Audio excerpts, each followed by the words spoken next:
আসসালামু আলাইকুম রহমতুল্লাহ বারকাতু। ম্যাজিক ম্যাথে আপনাদেরকে স্বাগতম। আজকে আমরা নবম ও দশম শ্রেণী এছাড়াও সপ্তম, অষ্টম এই ক্লাসগুলোতেও আপনাকে একটা বর্গ অঙ্কন করতে হয়। বর্গ আপনি কিভাবে একটা বর্গ আঁকবেন? অবশ্য বর্গ আঁকতে গেলে আপনাকে একটা বাহু দেওয়া থাকে।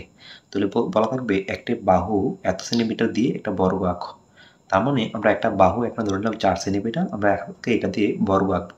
তাহলে মানে এই বাহুটাকে আমরা এই ধরে নিতে পারি এবং এই বাহুটার মান হলো 4। আমরা এখানে লিখে নেব 4 cm মানে 4 সেন্টিমিটার।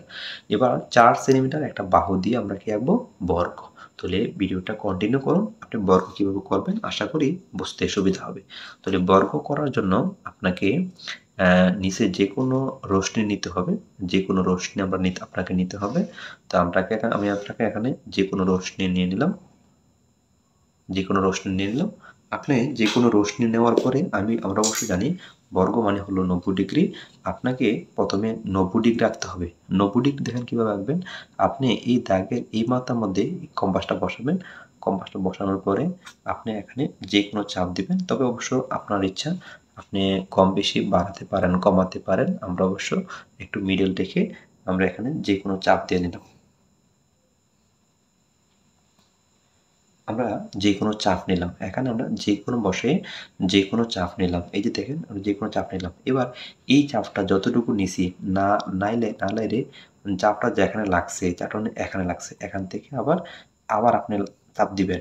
এই একই মাপ নিয়া। হ্যাঁ? তারপরে আপনি আবার ওই যে চাপটা দিছেন ওই চাপের উপরে আবার বসাইয়া তার উপর আবার চাপ দিবেন। ইন্টারেস্টিং না? প্রথমে আবার বসে যে কোনো চাপ নিবেন। এই চাপটা যেখানে লাগছে নালাইরা এখানে বসে চাপ দিবেন। আবারও নালাইরা এখানে বসে চাপ দিবেন। এবার আবার দেখেন আপনার কি হইতেছে?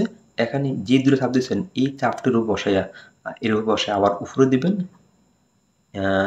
অবশ্য উপর বসায়া উপরে দিবেন। উপরে দিবেন। আবারও এই যে পাওয়ার চাপ দিচ্ছেন দ্বিতীয়বার, এটার মধ্যে বসায় সেরা আবার এটা উপরে দিবেন। দেখেন আমি আপনাদেরকে আবারও বলতেছি। প্রথমে আপনি এই যে দাগের এই মাথার মধ্যে বসে যে কোনো মাপের একটা চাপ দিবেন, একটু বড় করে দিবেন। এবার এই যে মাপটা না লাইরে যেখানে চাপটা লাগছে এখানে বসিয়ে এখানে আবার একবার চাপ দিবেন। আবার একই মাপ নিয়ে তার উপর বসাইয়া আবার আরেকটা চাপ দিবেন। এবার এটার মধ্যে বসিয়ে উপরে দিতে হয় একবার এবং আবার এটার উপর বসিয়ে উপরে দিতে হয় একবার।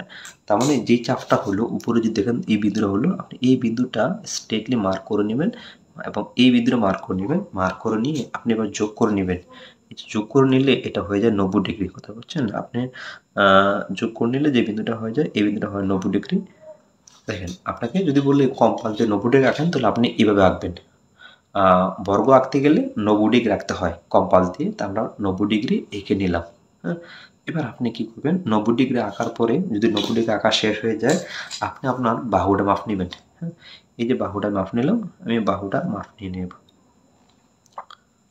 এই দেখেন এই বাহুটা মাপ নিয়ে নিলাম। বাহুটা আমি মাপ নিয়ে নিলাম। বাহুটা মাপ নিয়ে আপনি কম্পাসটা না লাইরে আপনি কম্পাসটাকে এই যে এটার মধ্যে বসাবেন। এরকম বসাবেন। যেমন বসে উপরে চাপ দিবেন। উপরে উপরে চাপ দিলাম। আবার এটার মধ্যে বসে আবার ঘুরে দিকে না আপনি আবার নিচে চাপ দিবেন। নিচে চাপ দিবেন। তার মানে আমি যে বাহুটা মাপ নিলাম, বাহুটার মাপ নিয়ে এনে উপরে কাটলাম, আবার বাহুর মাপ নিয়ে নিচেও কাটলাম। এবার আসেন আপনি উপর নিচে কাটার পরে আপনি আবারও এই যে নিচে যেখানে কাটছেন সেখানে কম্পাসটা আবার বসাবেন। বসাই আবার এটা উপরে চাপ দিবেন। যে এখানে বসিয়ে আবার উপর চাপ দিলাম সেম। আবারও উপরে যেখানে কাটছেন এই যে বাহুটার মধ্যে সেখানে বসিয়ে আবার এই যে মাঝখানে চাপ দিবেন। এখানে কিন্তু সব চাপের খেলা। এই যে আপনি এই মাপ নিছেন, মাপ নিয়ে সাইডে এখানে বসিয়ে দাগের উপরে কাটছেন, আবার দাগের উপরে সামনে কাটছেন। এবার উপরে যেখানে কাটছেন সেখানে বসে সামনে চাপ দিবেন। আবার এখানে যেখানে কাটছেন সেখানে বসেও সামনে চাপ দিবেন। এবার আপনি এই বিন্দুগুলো যোগ করে নেবেন।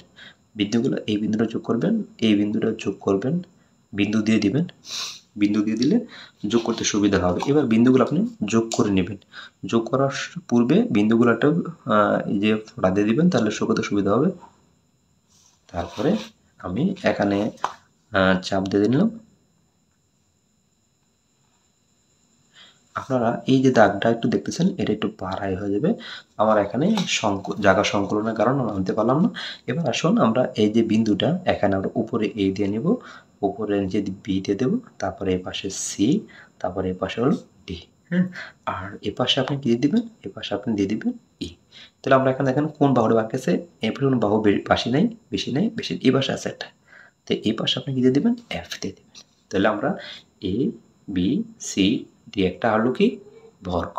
আশা করি আপনারা এই যে একটা বাহু দিয়ে কিভাবে বর্গ আঁকবেন, যেকোনো ক্লাসে 6, 5, 4, 5, 6, 7, 8, 9, 10 প্রায় প্রত্যেকটা ক্লাসের মধ্যে আপনাকে বললে একটা বর্গ আঁকার জন্য আপনি ঠিক সেম এভাবে বর্গ আঁকলে আশা করি ইনশাআল্লাহ কোনো ভুল হবে না। ভালো লাগলে লাইক, কমেন্ট, শেয়ার করে যাবেন। আর অবশ্যই চ্যানেলটাকে সাবস্ক্রাইব করে অল বাটনে ক্লিক করে রাখবেন পরবর্তী নোটিফিকেশন পাওয়ার জন্য। ধন্যবাদ, ভালো থাকবেন। আসসালামু আলাইকুম।